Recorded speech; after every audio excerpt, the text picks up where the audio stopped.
Alam mo, isa sa pinakamasarap na pakiramdam ang pagmumotor ng long ride.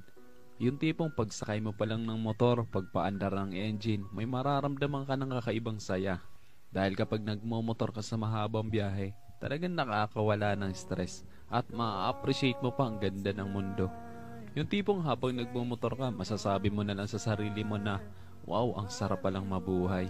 Ang ganda pala ng mundo. Lalo na kapag ang patakbo mo yung chill lang, yung ini-enjoy mo lang talaga ang moment. Madami kasi tayo kanya-kanyang problema sa buhay.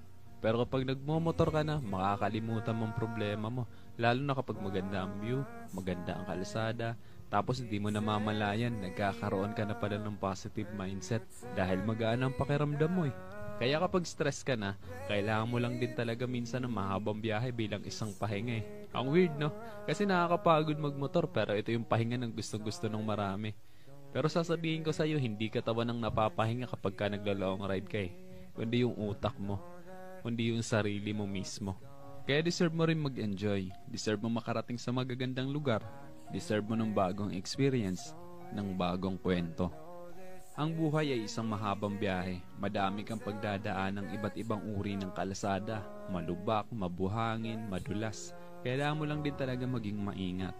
At pwede kang huminto para magpahinga. Tapos, biyahe na ulit. So, paano ba yan?